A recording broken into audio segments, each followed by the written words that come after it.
Hello, this is Bible Reading in a Year for July 7th, and picking back up where we left off last time in First Chronicles chapter 4, verse 5, and we're going to chapter 5, verse 17 for our Old Testament reading. Ashur, the father of Tekoa, had two wives, Halah and Narah. Narah bore him Ahuzam, Hefer, Temeni, Hahashtari. These were the sons of Narah. The sons of Halah were Zereth, Izhar, Ethnan. Kaz became the father of Anub and Zobubah, and the families of Aharil, the son of Harum. Jabez was more honorable than his brothers, and his mother named him Jabez, saying, "Because I bore him with pain." Now Jabez called on the God of Israel, saying, "Oh, that you would bless me indeed, and enlarge my border, and that your hand might be with me, and that you would keep me from harm, that it may not pain me." And God granted him what he requested. Shalub, the brother of Shuha, became the father of Mehir, who was the father of Eshton. Eshton became the father of Beth Rapha, and Paseh, and Tehinnah, the father of Nahash. These are the men of Rekah. Now the sons of Kenaz were Othniel and Sireh, and the sons of Othniel were Hathath and Manasseh. Manasseh became the father of Ophrah, and Sarah became the father of Joab, the father of Geharashim, for they were craftsmen. The sons of Caleb, the son of Jephunneh, were Eru, Elah, and Naam, and the sons of Elah was Kenaz. The sons of Jehalalel were Ziph and Ziphah, Tirai, and Azarel. The sons of Ezra were Jether, Mered, Epher, and Jalon. And these are the sons of Bithia, the daughter of Pharaoh, who Mered took, and she conceived and bore Miriam, Shimei, and Ishbah, the father of Eshtemoa. His Jewish wife bore Jered, the father of Gedor, and Heber, the father of Soko, and Jechthiel, the father of Zanoah. The sons of the wife of Hodiah, the sister of Naham, were the fathers of Keilah, the Garmite, and Eshtemoa, the Maacathite. The sons of Shammon were Amnon and Rinnah, Benhanan and Talon, and the sons of Ishai were Zohath and Ben Zohath. The sons of Shelah, the son of Judah, were the father of Lekeh, and Ladah, the father of Marshah. And the families of the house of the linen workers of Beth Ashibiah and Joachim, the men of Kozbah, Joash, Serapha, who ruled in Moab, and Jeshabu Lehim, and the records are ancient. These were the potters and the inhabitants of Netam and Giderah. They lived there with the king for his work. The sons of Simeon were Nemuel and Jamin, Jereb, Zerah, Shul, Shalom his son, Mibsam his son, Mishma his son. The sons of Mishma were Hamil his son, Zakur his son, Shimei his son. Now Shimei had 16 sons and 6 daughters, but his brothers did not have many sons, nor did all their family multiply like the sons of Judah. They lived at Beersheba, Moladah, and Hazar Shul, at Bilah, Ezim, Tolad, Bethel, Hormah, Ziklag, Beth Markaboth, Hazar Susim, Beth Beri, and Saram. These were the cities until the reign of David. Their villages were Etam, Ain, Rimmon, Toshin, and Ashan, 5 cities, and all their villages that were around the same cities as far as Baal. They were the settlements, and they have their genealogy.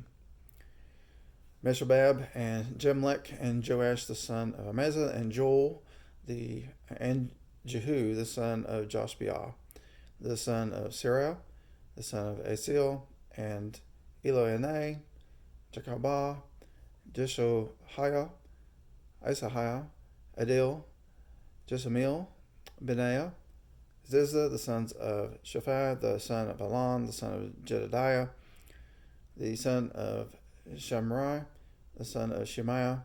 These mentioned by name were leaders in their families, and their fathers' houses increased greatly. They went to the entrance of Gedor, even to the east side of the valley, to seek pasture for their flocks. They found rich and good pasture, and the land was broad and quiet and peaceful. For those who lived there formerly were Hamites. These, recorded by name, came in the days of Hezekiah king of Judah, and attacked their tents, and the Mennonites who were found there, and destroyed them utterly to this day, and lived in their place, because there was pasture there for the flocks. From them, from the sons of Simeon, 500 men went to Mount Seir, with Peletah, Nerah, Rephiah, Azel, and the sons of Isha, as their leaders. They destroyed the remnant of the Amalekites who escaped, and have lived there to this day.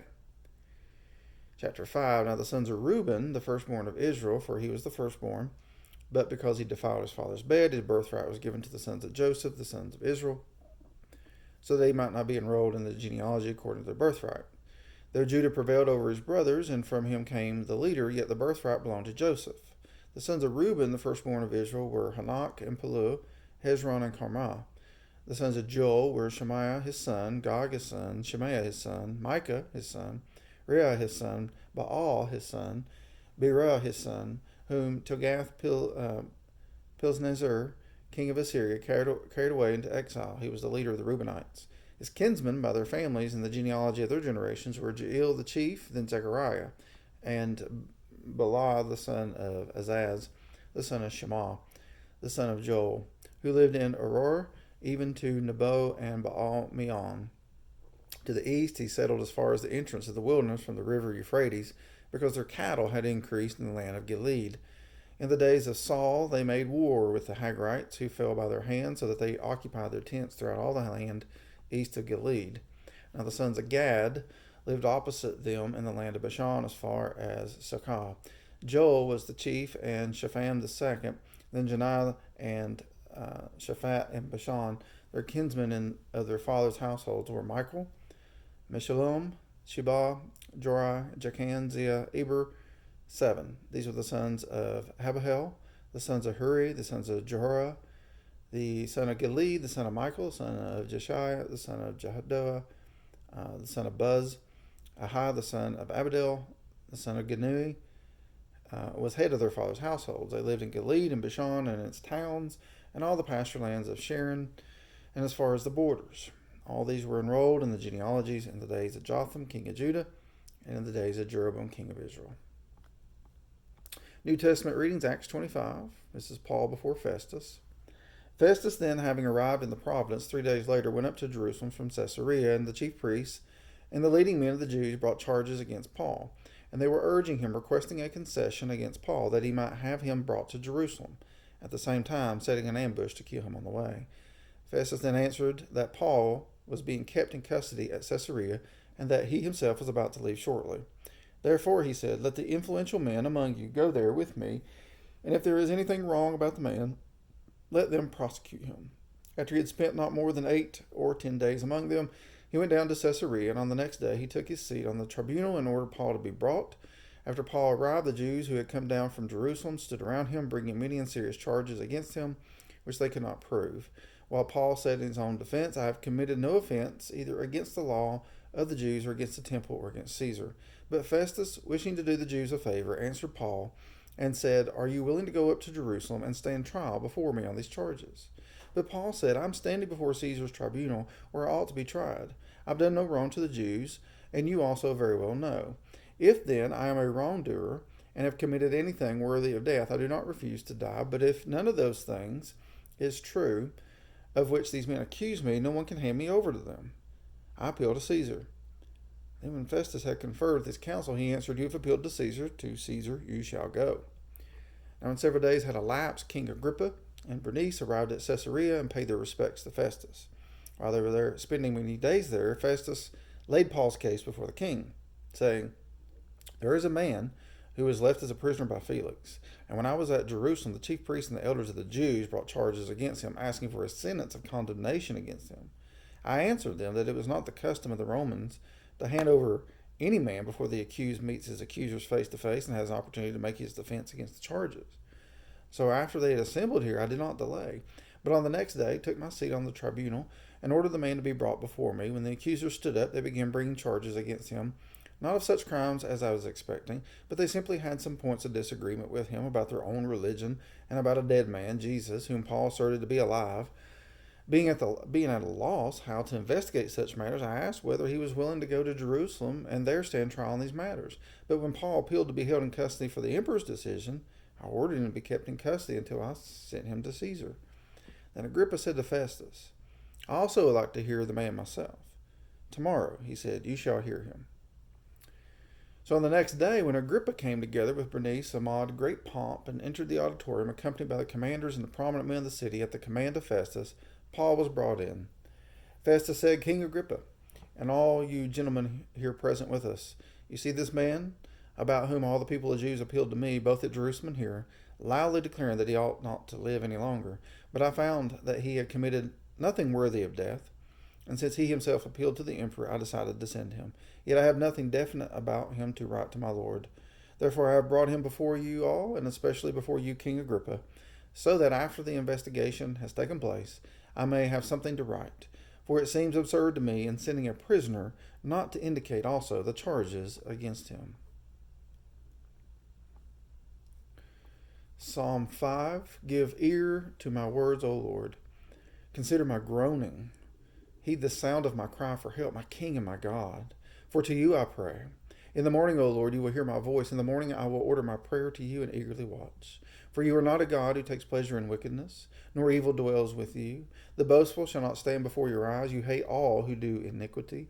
You destroy those who speak falsehood. The Lord abhors the man of bloodshed and deceit. But as for me, by your abundant loving kindness I will enter your house.